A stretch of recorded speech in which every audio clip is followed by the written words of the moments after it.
Bonjour à tous, j'espère que vous allez bien. Je suis ravie de vous retrouver aujourd'hui dans cette nouvelle vidéo d'activités pour petits avec mes premiers cahiers d'activités en fonction des fêtes et des saisons, mais également en fonction de l'âge, étant donné que j'ai voulu travailler sur 3 tranches d'âge, donc 2, 3 ans, 3, 4 ans et 4, 5 ans pour le moment. Je ne dis pas que je ne ferai pas les suivants, mais ça ne sera pas pour tout de suite en tout cas. Le principe ici est vraiment de pouvoir proposer des activités adaptées à l'âge de votre enfant, même si bien sûr on est d'accord que ce sont des moyennes, donc il est possible que certains exercices soient un peu trop faciles ou d'autres peut-être un peu trop compliqués pour vos enfants. Mais ce n'est évidemment pas très important, voilà, allez vraiment à leur rythme. Le principe ici sera vraiment de pouvoir les occuper finalement intelligemment à la maison ou encore les occuper pendant les trajets par exemple en voiture. Je vais vous montrer une comparaison donc des trois avec la première activité qui est donc du coloriage. Voilà pour les 2-3 ans. Voilà pour les 3-4 ans. Et ensuite pour les 4-5 pour vous montrer vraiment voilà, la progression qu'il y a entre les 3 cahiers et les 3 tranches d'âge. Ce qui vous permettra donc finalement de pouvoir par exemple acheter celui-ci cette année, l'année prochaine passer sur l'âge suivant et puis l'année d'après sur celui-ci. Et donc ici ce sera, vous l'avez compris, le thème donc du printemps. Ce qui fait finalement des cahiers d'activité pour toutes les fêtes, pour toutes les saisons et sur 3 ans finalement. Ou 3-4 ans, hein, évidemment, tout dépend de la période à laquelle vous allez acquérir le carnet. Je vous montre en détail chacun d'eux pour vous montrer un petit peu les exercices, mais il faut savoir que c'est pratiquement les mêmes exercices dans chaque cahier, à part qu'il y a évidemment une évolution, puisque l'âge, évidemment, demande des adaptations. Pour le 2-3 ans, vous allez donc avoir 2 petits coloriages ici pour travailler la motricité fine et le graphisme. Ensuite, on est sur du graphisme un peu plus complexe, puisqu'ici, l'enfant va devoir dessiner. Donc, dessiner ici les pétales de la fleur, mais avec les plus petits, vous pouvez également faire poser leurs mains et ils contournent la main pour faire finalement les pétales de la fleur. Vous pouvez utiliser des crayons, de la peinture, vraiment tout ce que vous voulez. Et alors, chose importante, vous pouvez soit l'imprimer de manière classique et donc vous utilisez de vrais crayons, ou alors vous pouvez plastifier pour pouvoir utiliser des crayons ou feutres effaçables et le réutiliser donc à l'infini. Ça, c'est vraiment un choix personnel. Ensuite, on a la coccinelle sur laquelle il faut faire donc les ronds. Et alors, pour les un petit peu plus grands, vous pouvez également lancer un dé pour savoir combien de ronds, par exemple, on va devoir dessiner sur les ailes de la coccinelle. Ensuite, on a un arc-en-ciel donc à compléter. Ici, évidemment, on va faire appel à la motricité fine et au graphisme également, ainsi qu'à la reconnaissance des couleurs, puisqu'il faudra donc prendre le bon crayon ou le bon feutre pour pouvoir le compléter. On a ensuite un petit exercice avec des coccinelles qu'il faut replacer sur la bonne pétale. Alors ici, évidemment, si vous décidez de l'imprimer simplement, eh bien, l'enfant va découper s'il en est déjà capable tout seul et à les coller évidemment sur la fleur. S'il n'en est pas capable, bien sûr, vous découpez pour lui les petites pièces et lui va les coller. Et si vous le faites en plastifié comme moi je l'ai fait ici, eh bien vous pouvez utiliser évidemment un système de scratch. Les activités suivantes sont donc des puzzles. Ici vous avez les animaux et ici on a des objets. Idem, soit vous faites couper, coller, soit vous utilisez du scratch évidemment en fonction de votre préférence. Ensuite, on a des petits exercices où on va devoir faire des associations reliées en fonction de consignes. Donc ici, on a 4 oiseaux qu'il faut relier au bon nid en fonction de la couleur des œufs. Ici, un petit peu plus compliqué puisqu'on a une couleur en plus. Il faut relier donc le papillon avec la fleur correspondante. On relie les paires, donc les 2 papillons identiques. Ici, on relie l'image à sa silhouette. Ici, vous avez donc les animaux et leur habitat et les animaux ainsi que leur alimentation. Il faut relier qui mange quoi et qui vit où. 2 mini labyrinthes, donc l'abeille doit rejoindre la fleur et le lapin doit rejoindre les œufs.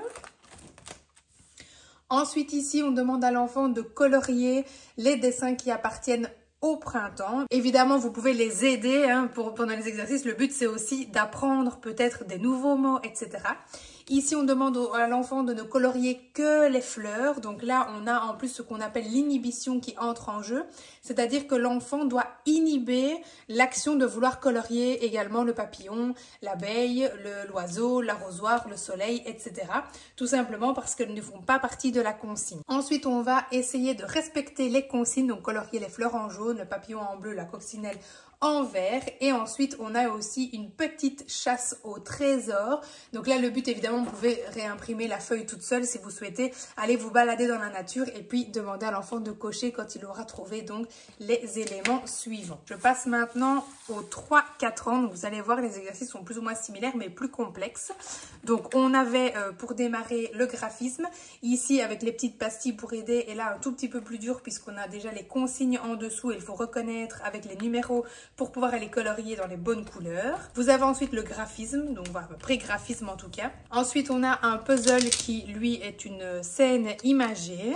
Ici, on a le nichoir et alors ce que je propose, c'est de dessiner des petits oiseaux autour, donc soit de manière libre, soit on peut lancer le dé pour savoir combien d'oiseaux on doit dessiner. Et donc là, de nouveau, on a la reconnaissance donc des schèmes sur le dé et ensuite ne pas se tromper sur le nombre d'oiseaux à dessiner. Ensuite, on a 2 jeux de différence, donc on a 5 différences à trouver donc entre les 2 images. Ici, on va relier, donc faire des associations entre le papillon et les couleurs, l'oiseau et les couleurs. Donc là, vous avez les 3 couleurs dominantes du dessin et l'enfant doit donc relier ce qui correspond. Ici, on a les petits animaux cachés dans les œufs et il faut retrouver donc lequel est le même. Ici, pareil avec l'ombre de l'animal.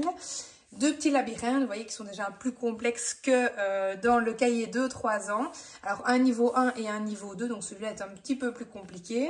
Je propose évidemment de demander à l'enfant d'abord de chercher avec son doigt avant de pouvoir utiliser le crayon. Et évidemment, vous pouvez l'aider aussi. On a un petit jeu de combinatoire qui ne sera pas exactement celui-là dans le cahier parce que je me suis trompée, mais j'avais pas envie de recommencer tout le carnet de Romée, donc du coup c'est pas grave. Je laisse celui-ci, mais c'est exactement le même principe, sauf que ce seront des fleurs et des pots. Et donc le principe c'est, je combine un objet, un visuel, avec une couleur. Donc ici ce sera le papillon jaune, ici ce sera la fleur jaune. Voilà, c'est vraiment un tableau à double entrée. Ensuite ici on continue, donc on ne colorie que les objets qui appartiennent à la saison du printemps. Si vous vous souvenez, dans le 2-3 il y était également, mais il y avait beaucoup moins d'images. C'est comme ça que j'ai complexifié. Voilà, les images sont plus grandes, il y en a moins. Comme ça, vous comprenez comme c'est progressif d'un cahier à un autre. Ici, on ne colorie de nouveau que les fleurs, mais qui ont 5 pétales. Donc, on est sur une même consigne avec l'inhibition qui apparaît par rapport au premier carnet, sauf qu'ici, on a des dessins qui sont visuellement proches. Donc, ça veut dire que des dessins qui se ressemblent très fort. Donc, il faut vraiment encore plus inhiber le fait d'aller colorier des fleurs qui n'ont pas le même nombre de pétales que demandé. Ici, même chose, on a donc les petites consignes, mais il y en a une en plus par rapport au cahier précédent. Ici, vous avez la chasse au trésor où j'ai ajouté les mots écrits également pour avoir vraiment ce support visuel supplémentaire. Et il y a évidemment plus d'objets à chercher. Et alors, en dernier lieu, j'ai mis un petit jeu de loi qui va jusqu'à 25 et donc avec lequel vous pouvez utiliser des petits bonhommes, des petits personnages, tout ce que vous voulez pour jouer sur le jeu de loi tout simplement. Et alors le dernier cahier, le 4-5, donc on a de nouveau tout ce qui est graphisme, donc là on a un petit coloriage où je propose de colorier voilà tout simplement les papillons comme il le souhaite, ou alors vous pouvez demander par exemple de colorier les papillons dans des couleurs différentes. Voilà, vous pouvez vraiment ajouter des consignes. Ici on a donc de nouveau le petit coloriage avec les numéros et donc les consignes à respecter. Le graphisme ici, donc il faut que l'enfant suive le chemin de la tondeuse sans toucher les bords et en même temps qu'il colorie en fonction des consignes les petits dessins qu'il va trouver sur son chemin. Ici, il faut donc avec le doigt essayer de trouver quelle est la fleur qui est arrosée par la jardinière. Dans le pré-graphisme et en même temps le comptage, les petits dessins donc à relier. Donc vous voyez pareil, celui-ci est plus complexe que celui-là. On a ensuite les différences. Donc là, il y en a 10 par rapport au cahier précédent où il y en avait 5. On a des sudoku, évidemment, qui sont un tout petit peu plus simplifiés que les nôtres. La même image ne doit pas se retrouver ni dans la ligne ni dans la colonne. Ensuite, on a un petit chercher et trouve et il faut dire par exemple combien de cœurs il y a, combien de coccinelles, combien de feuilles, etc.